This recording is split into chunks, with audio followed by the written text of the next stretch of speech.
Amigos, bienvenidos a un video más aquí en el canal. No he subido videos porque he estado a full, pero el video que voy a subir ahora es tan interesante. Una de mis seguidoras en Instagram se llama Michelle Aguilar. Hace no mucho, hace unas 2 semanas más o menos, le dio like a una de mis fotos y cuando entré a su perfil me di cuenta que tiene un podcast muy interesante. Es un podcast dedicado a los, como ella lo dice, a los hijos de los valientes, a los hijos de la primera generación de migrantes ecuatorianos que llegaron particularmente a España, pero el podcast se está volviendo viral y está encontrando ecuatorianos por todo el mundo. Así que hoy tengo la suerte de poderle entrevistar, así que vamos con el video.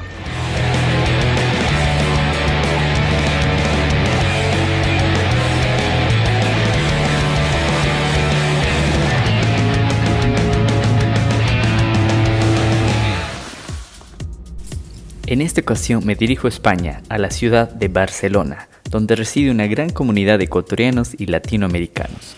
Esta ciudad tiene muchas historias, entre una de ellas la de Michelle y su familia, quienes tuvieron que emigrar por la crisis económica que se vivió en Ecuador a finales de los años 90 e inicios del 2000.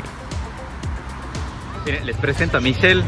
Michelle, un gusto que estés aquí. Miren, les quiero contar un poco de su historia. Michelle es una ecuatoriana, es la hija de la primera generación de migrantes ecuatorianos que llegaron acá, pero más bien tú cuéntanos, Michelle, con tus propias palabras acerca de tu podcast, que eso es lo que me llamó la atención. ¿Cómo se llama tu podcast? ¿Desde cuándo lo tienes? ¿Y por qué empezaste a hacer este podcast? Mi podcast se llama Ni de aquí ni de allí. Ya lleva un año, estamos empezando ya la segunda temporada.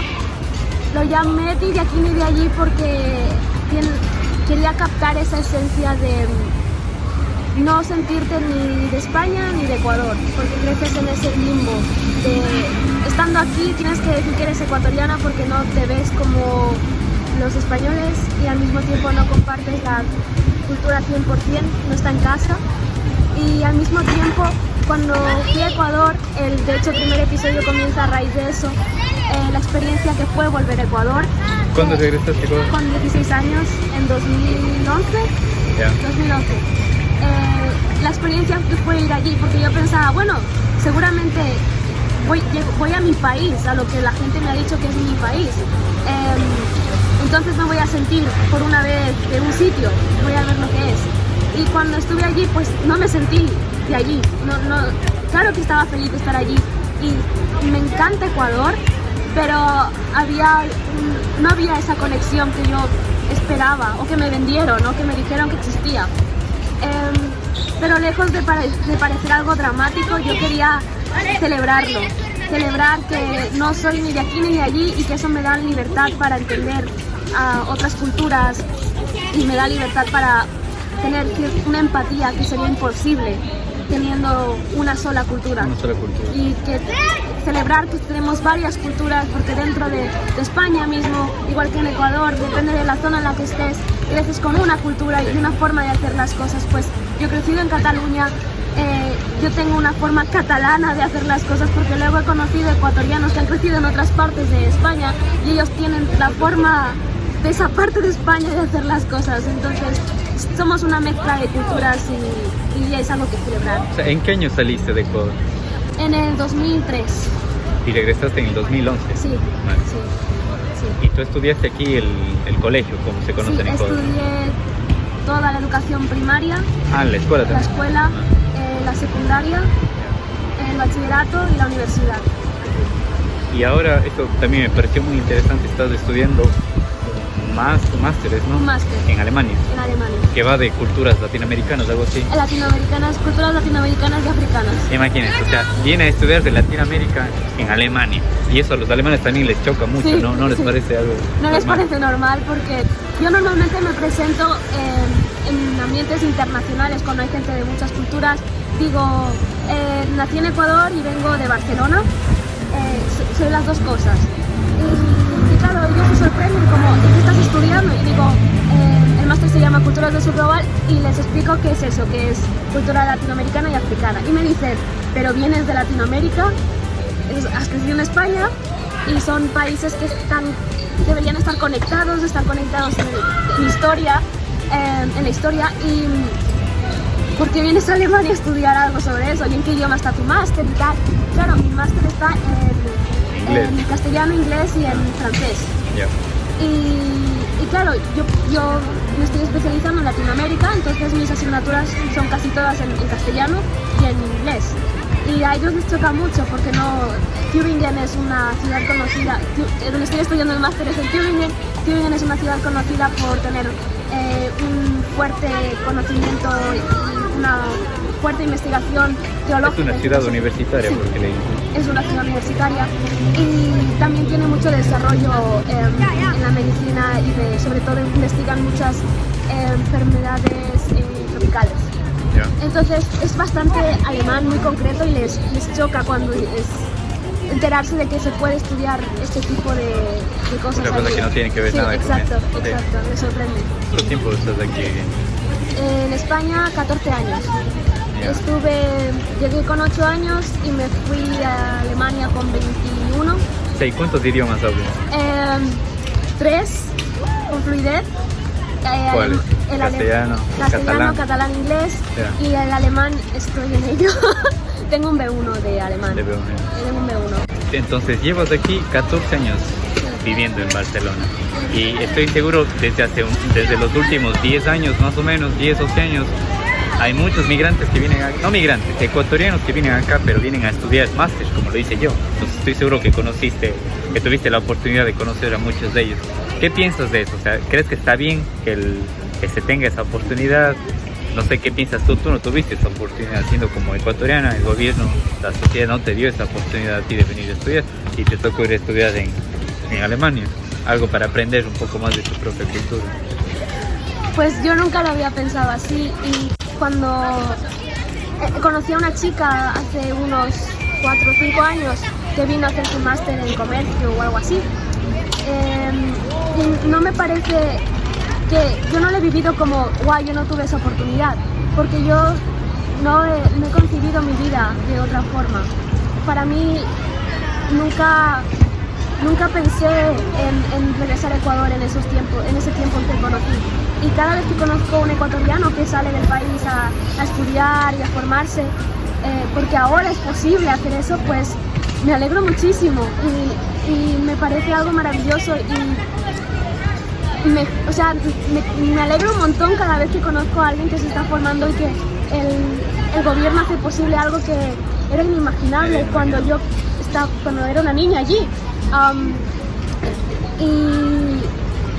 No sé, nunca lo he pensado de esa forma, como wow, ellos tienen una oportunidad ahora que yo no tuve, mis padres nunca se habrían imaginado que yo fuese capaz de siquiera plantearme esa posibilidad, sino que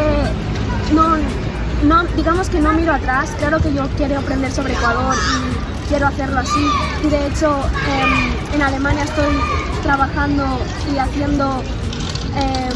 posicionándome más como ecuatoriana que como española. Claro que yo utilizo mi privilegio de pasaporte y DNI español para abrirme paso a los espacios burocráticos y demás. Con el DNI español me abren todas las puertas, pero yo me posiciono como ecuatoriana y aunque no tengo el acento, yo valoro mi cultura ecuatoriana y quiero que en mis estudios, estoy estudiando estudios latinoamericanos, pero en los textos académicos nunca se habla de Ecuador. Siempre es Argentina, siempre es Chile, siempre es Brasil. Y yo pensaba, ¿pero dónde está Ecuador? Yo estoy aquí estudiando y me estoy formando sobre Latinoamérica y estoy aprendiendo muchísimas cosas que no he aprendido en la escuela, porque el sistema aquí está configurado de una forma eurocéntrica. ¿Y dónde está Ecuador? Y cosas de la vida, me empecé a interesar por los derechos indígenas, por los movimientos indígenas. Y en eso Ecuador es pionero y siempre está el primero. Como en Ecuador fue el primer país donde los indígenas dejaron de lado sus diferencias y se unieron para luchar por sus derechos. Ecuador fue el primer país que les reconoció derechos. Ecuador esto. Y me quedé, impresionadísima. Y Alemania da mucho espacio para el activismo medioambiental. Y hay una activista ecuatoriana que sigo, se llama Nina Wallinga, y su tía viene una vez al año a Tübingen a dar conferencias y charlas sobre cómo está la situación de la población indígena en Ecuador y tal. Entonces, no miro atrás, no miro cómo habría sido mi vida haber tenido las oportunidades que tienen los ecuatorianos ahora, sino que celebro que ahora hayan esas oportunidades, que se haya posible eso, y espero que sigan teniendo estas oportunidades muchos más. Y yo, como fruto de esa inmigración, como fruto de esa época, yo quiero posicionar Ecuador de otra forma. Una de esas formas fue hacer el podcast hablando abiertamente de algo que no se ha hablado, que no se ha puesto en palabras, que se analiza desde la academia, desde etnológicamente, desde una forma, pero yo le quería dar algo humano, porque no vas a ver españoles leyendo textos etnológicos como yo tengo que hacer. Yo quería llevar esa posibilidad de, si tú quieres escuchar y quieres saber cómo es estar en nuestro lugar, está ahí, es posible, puedes acceder a eso, y al mismo tiempo nos genera a nosotros un sentido de pertenencia, que no es lo que estoy buscando tampoco precisamente, pero sí que siento que se sienten validadas nuestras experiencias, como wow, se puede hablar de esto, no sabía que se podía hablar de esto. ¿Y no te pasó alguna vez que dices soy de Ecuador y no saben dónde está Ecuador? ¿No te pasó eso? En los alemanes lo saben. Sí lo saben. Los alemanes lo saben A siempre. mí me pasó alguna vez, me parece que fue en Francia, que no sabían dónde estaba, pensaban que estaba en África, algo así. O alguna vez dije soy de Ecuador y me decían, ¿de dónde? ¿De la línea ecuatoriana? Le digo, no, es de Ecuador, la línea pasa por Ecuador, sí, por eso el país se llama Ecuador, eso les expliqué alguna vez. Por ejemplo, gente de Asia sí que me dice, ¿y eso dónde está? O gente de África, en Alemania, ¿eso dónde está? Entonces tengo que sacar el móvil, enseñar el mapa, aquí está, esto es Ecuador. Pero lo que sí me ha pasado es que europeos, no sé si te ha pasado a ti, o gente que tú conozcas, europeos que no han visto nunca un latinoamericano en el norte, me preguntan, ¿y de qué parte de Asia eres? Y te confunden como asiática. Sí, me piensan que soy asiática. Y yo, qué dicha, qué maravilla, ¿no? O sea, ojalá esa suerte de tener como familia cercana asiática, pero hasta donde yo sé, hasta mis tatarabuelos, todos ecuatorianos. Sí. Entonces, eso sí me ha pasado. No se les olvide, les dejo el link del podcast de ella aquí, que tiene en Spotify, en Apple Podcast también, ¿dónde más? En YouTube lo tienes, Sí. en YouTube, y en otra plataforma también creo que lo tienes. Evox. En ebooks también. Bueno, tu podcast es dedicado a los hijos de los valientes, a la primera generación de ecuatorianos que emigraron acá. ¿Con qué ecuatorianos te has encontrado? ¿Con qué casos en particular? El caso más, no sé, el más curioso, lo más destacable que hayas visto en tus entrevistas. En las entrevistas. Como ahora estoy en la segunda temporada, tuve que expandir el tema, porque cuando lancé esto solo pensé en la segunda generación rindiendo homenaje a la primera generación, y me empezaron a llegar mensajes de ecuatorianos en el mundo y de otros latinoamericanos que decían, yo estoy aquí en esta parte del mundo y me identifico un montón con esto, muchas gracias por tu podcast.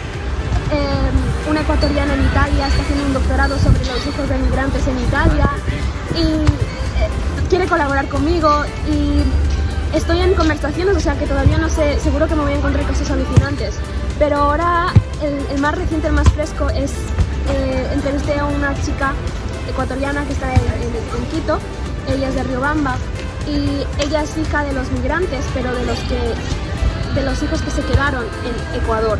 Ella nunca salió de Ecuador. Ella nunca salió de Ecuador. Sus padres salieron a Londres. Y ella cuenta la perspectiva de los niños que se quedaron allí. Y se me rompió el corazón. O sea, claro que ella es una mujer adulta, ahora está casada y cuenta su experiencia con fuerza. Pero yo no cuando creé el podcast no pensé en esa parte de la migración. Pensé en el grupo al que yo pertenezco. No pensé en ese grupo. Los que se quedaron. Los que se quedaron. Es que de ambos lados se sufrió. Exacto. Es como le contaba a ella, por ejemplo, como ella vivió aquí, no sabe muchas historias que pasaron en Ecuador. En Ecuador hubo una crisis de jóvenes que se suicidan porque crecieron sin padres. Eso es lo que a ella le sorprendió, que no lo tenía muy al tanto. Pero esté donde esté o a donde haya viajado, que por suerte he viajado ya a muchos países europeos que ahora se vienen más, ya los van a ver. Ya por suerte me estoy liberando un poco de trabajo y tengo la oportunidad de viajar más. Pero de todos los ecuatorianos que me he encontrado, son tan buenas personas Y como lo dije a alguien y lo dije en tu canal, en tu podcast también, a los europeos les digo, si conocen a un ecuatoriano, siéntanse orgullosos de conocer, porque es una persona honrada, una persona muy respetable, una persona trabajadora. La gran mayoría, y hay ciertas excepciones, como en cualquier nacionalidad, como con cualquier persona. ¿Cómo encontré a Michelle? Bueno, como ella me encontró a mí, de ello le escribí, es justamente por el hashtag que utilicé de ecuatorianos en el mundo. Y ella no sabía que había un programa en televisión, que era justamente un ecuatoriano, Galo Arellano me parece que es su nombre, que ahora lo vamos a etiquetar por aquí, ojalá nos dé un like, Galo Arellano. Él hizo unas cuantas temporadas buscando ecuatorianos en Europa, en Asia, en América, en Estados Unidos, muchos de ellos famosos, otros no tantos. Y ahora me parece que él es un reportero, presentador de televisión en Estados Unidos. Y justamente utilizando uno de sus hashtags que él lo usó, ese era el nombre de su programa, Ecuatorianos en el Mundo, es que Michelle me encontró. Así que les invito a que con este hashtag no tienen idea las maravillosas historias que se van a encontrar de migrantes alrededor del mundo. Y yo soy un migrante, mucha gente me dice, no, tú no eres un migrante, porque yo vine a estudiar acá, pero el momento en que sales de tu país, eres un migrante. Mucha gente tiene esa palabra migrante como si fuera algo malo, como si migrante fuera alguien que no tiene documentos, o migrante fuera alguien que está para hacer daño a alguien, pero no es así. Migrante es alguien que simplemente sale de su lugar de origen, eso es un migrante. Y incluso me acuerdo con unos españoles de aquí conversaba de que muchos de ellos cuando estaban en otros países, en Europa, en Francia, en Portugal, la gente de ahí les decía, tú eres migrante.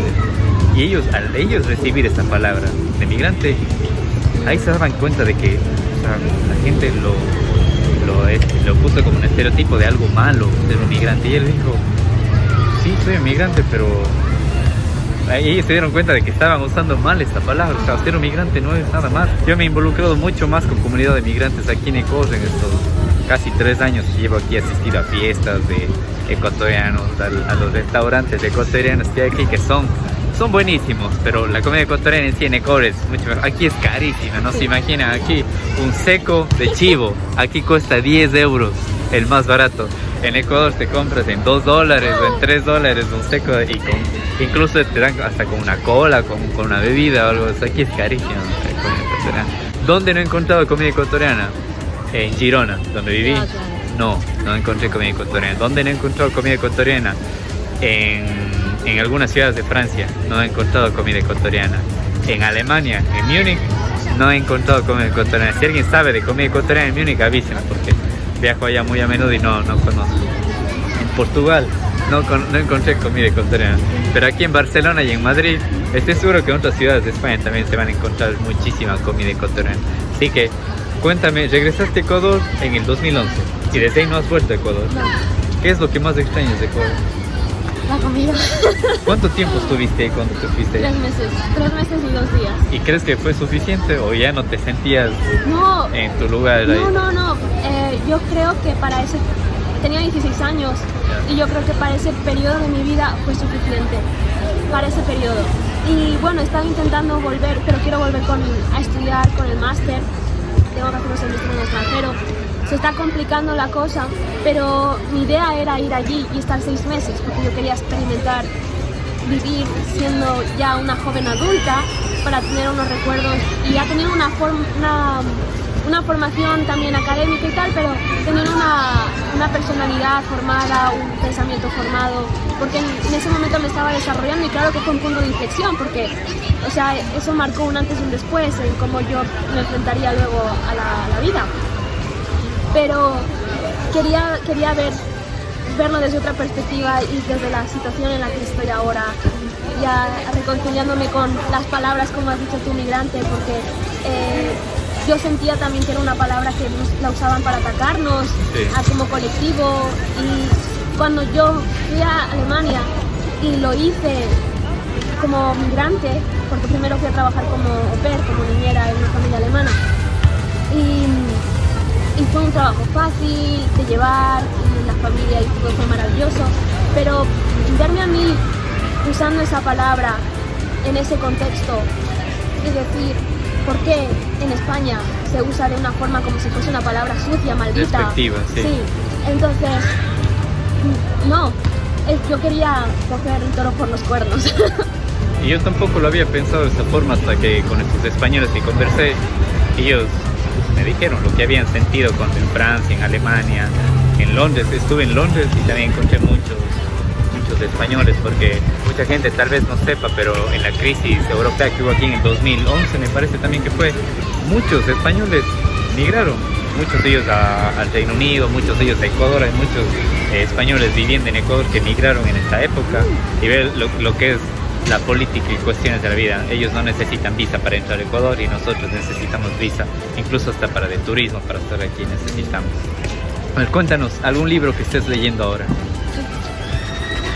o algo que recomiendes a la gente que nos ve. Mucha gente es de Ecuador, de Latinoamérica, para que ellos entiendan un poco esta situación de lo que tienen que vivir, o el libro que estés leyendo ahora. No estoy leyendo ningún libro así que novela o ensayo. Tengo que escribir unos ensayos para la universidad y estoy leyendo mucho sobre un tema que es las diásporas.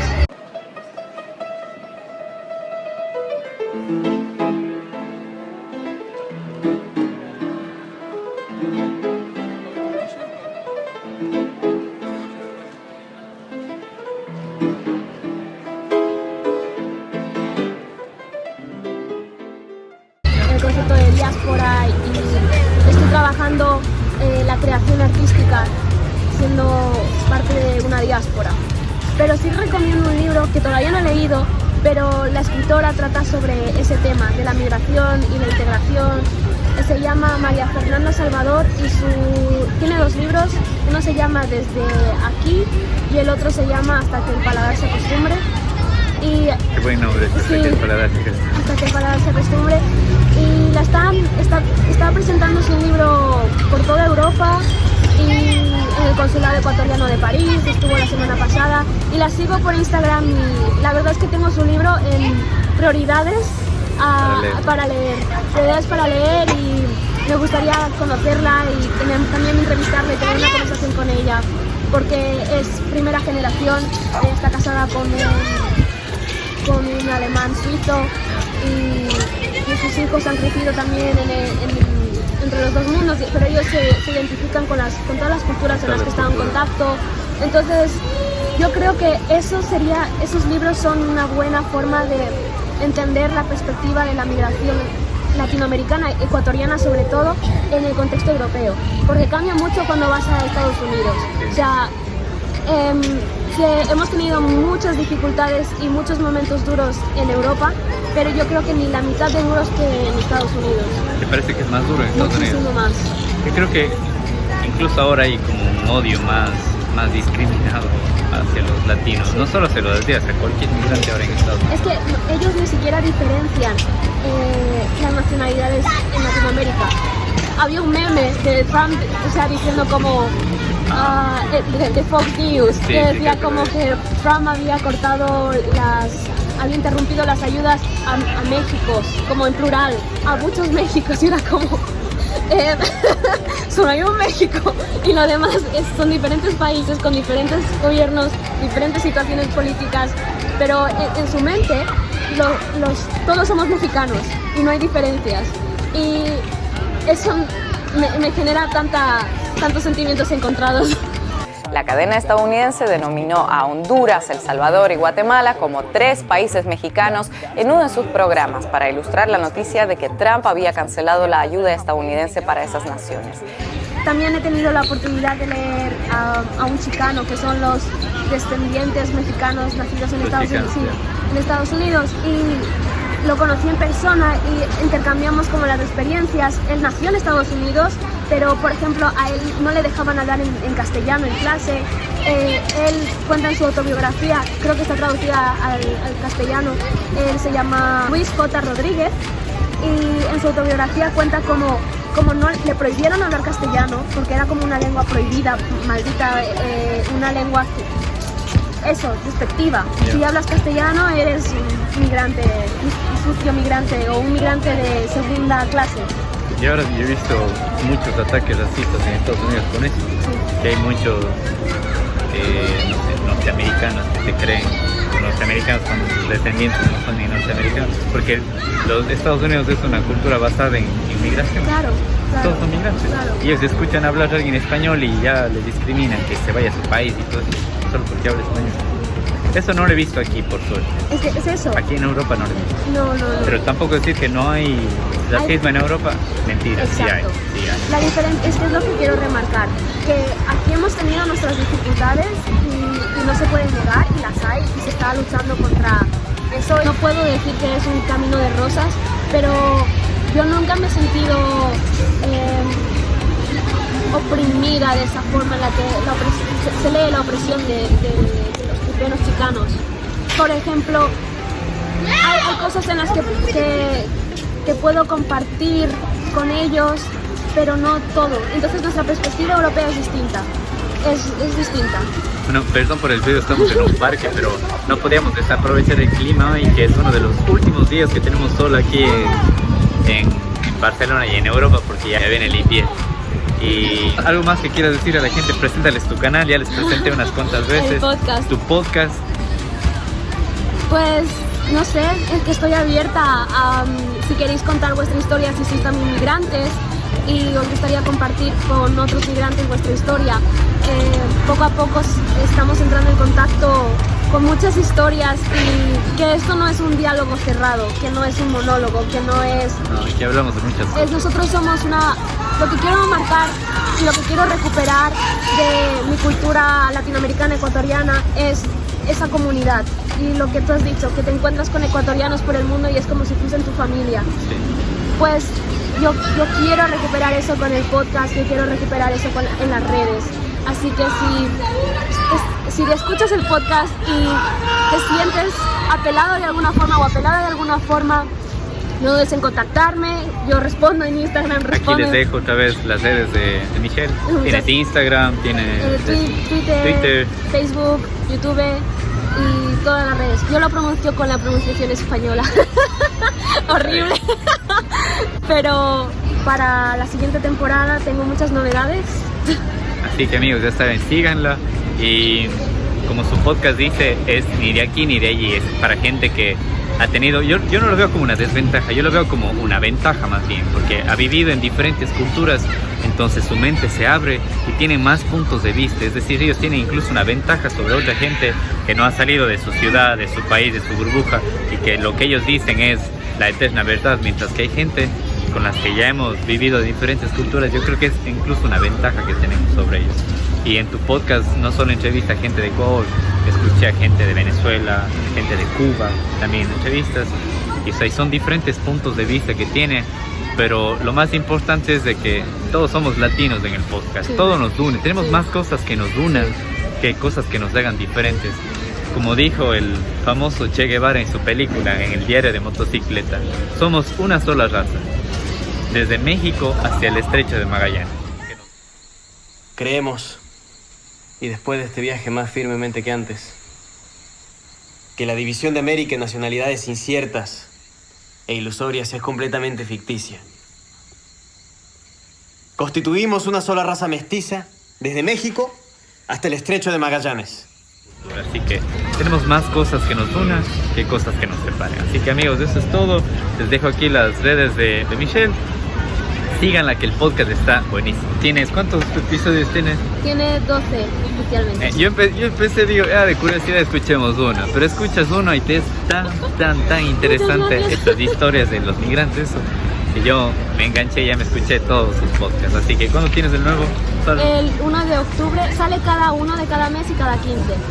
Y he empezado una nueva sección que se llama Un Café con Mich, que es el diminutivo de Michelle, y allí trato otros temas más en profundidad, como el primero que he subido es sobre Guayasamín, que para los ecuatorianos es como normal, sí. Pero para mí fue un gran descubrimiento, y bueno, ahí explico lo que significó para mí como hija de migrantes y descubrirlo aquí. Redescubrir a Guayasamín aquí. Imagínense, ¿se dan cuenta lo interesante que es este podcast? Bueno amigos, eso es todo, nos vemos en el siguiente video. Estoy por segunda ocasión en el evento de Firebase y estoy en busca de latinos aquí, de gente latina que trabaja en Google.